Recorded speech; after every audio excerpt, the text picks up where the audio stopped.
What is this place? Somewhere long forgotten by everyone. It used to be a grand building. Now it's nothing more than a pile of rubble. No one comes here anymore, nor does anyone care about what once happened here. Although, this place does have something to do with the story I'm about to tell you. It was before I became a harbinger, and before Linny and the others joined the House of the Hearth. Due to certain events, I first killed Clervie and then her mother. And this is where it all happened. You were the one that killed Clervie? Patience now. Allow me to explain Clervie's side of the story first. I'll start from the beginning.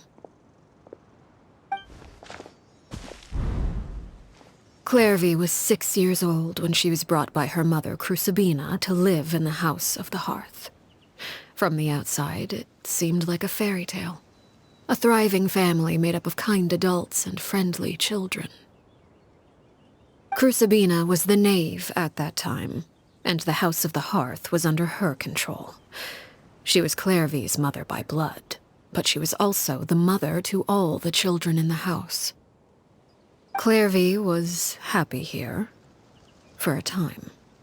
But she quickly realized that being part of this family wasn't a fairy tale at all. It was a kind of purgatory. Purgatory? Exactly. The House of the Hearth takes in war orphans from all over Teyvat.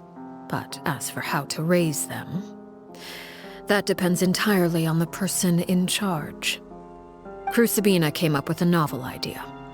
She would teach the children to fight, force them to duel each other, and then crown as the king of the house the child who proved themselves most worthy of inheriting her title. It's difficult to estimate the number of children who died or were maimed in the process. There's little I can say about the ones who died. The ones that emerged with permanent injuries, on the other hand, well, they still served a purpose. They would be handed over to the doctor to be experimented on, or sent away on dangerous missions. Nothing more than tools to be used and then discarded. So those were the experiments Clervie was talking about. But what actually happened to her? You said that Clervie was Crucibina's daughter, so if Clervie tried to convince her to stop what she was doing, Crucibina probably would have listened, right? Despite being Clervie's mother, Crucibina cared little for her daughter. She forced Clervie to join the House of the Hearth only as a means to demonstrate her own impartiality as a mother, to prove that she treated all her children equally. Clervie did try to convince her mother to change her ways, but it was to no avail. After her efforts failed, the only other option was to rise up and try to fight back. Unfortunately, the other children had already been thoroughly indoctrinated into the illusion of happiness Crucibina had created. Of course, there was one exception. Someone Clervie's age who knew the truth about the House of the Hearth. Her name was Peruere. Wait, the friend that Clervie mentioned? Friend, huh? I suppose we can call her that for now. Clervie was a cheerful and passionate person with a tenacious spirit. Peruere, on the other hand, was rather cold-blooded. Her cold-blooded nature allowed her to see through Crucibina's facade. Yet, it was also this cold-bloodedness that prevented her from acting against it. At least at first. While Clervie longed for freedom, Peruere was convinced that, amid all the fighting and violence, she would make it until the end. Despite their differences, the two became fast friends, united by their knowledge of the truth. Clervie told Peruere that she hoped to create a real family, where no one would be killed or sacrificed. There may have been a certain naivete to her ideas, but Clervie proved her determination many times over. She tried countless times to run away, ask for help, or expose the truth. But her efforts only earned her beating after beating. The only thing that kept her going was her strength of will. Even with her body racked with pain, she would still stand on her tiptoes and open the window at night. She and Peruere would look out at the moon together, a fierce longing for freedom shining in her eyes. But one day that light simply vanished. Oh no. What happened? Her hopelessness resulted from a culmination of things. 10 years had passed. 10 years worth of failure after failure. She and Peruere weren't children anymore, but finding any chance to escape still seemed as hopeless as ever. It was during this time that Peruere suggested a new plan. If escaping was out of the question, why not take down the very person sitting on top of this throne of lies? Mother herself. Clervie rejected that proposal.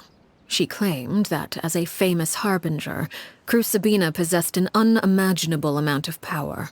Trying to kill her would have an incredibly low chance of success.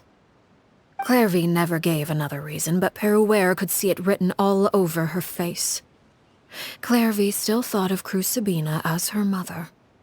Killing her own flesh and blood was a line she couldn't bring herself to cross.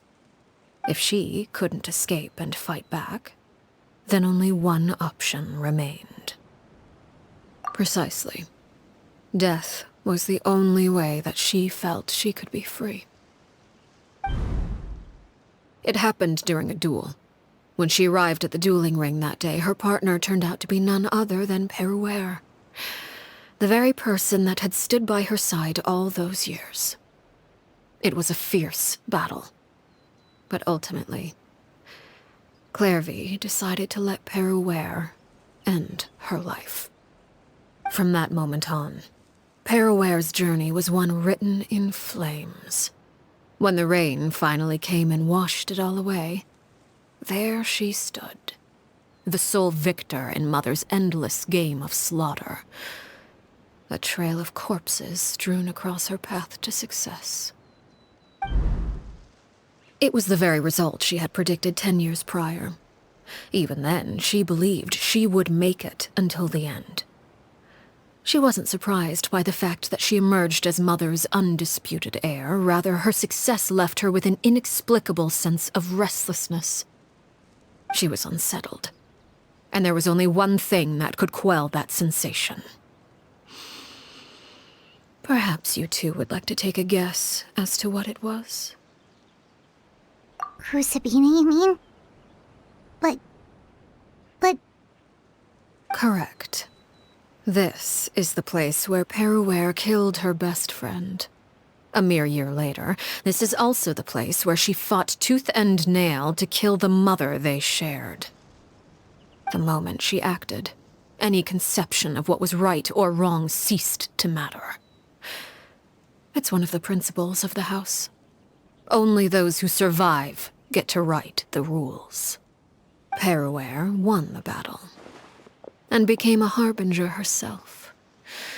After which Her Majesty, the Tsaritsa, bestowed upon her a new name. ARLECCHINO. So the Perry Clervie was talking about... It was you all along.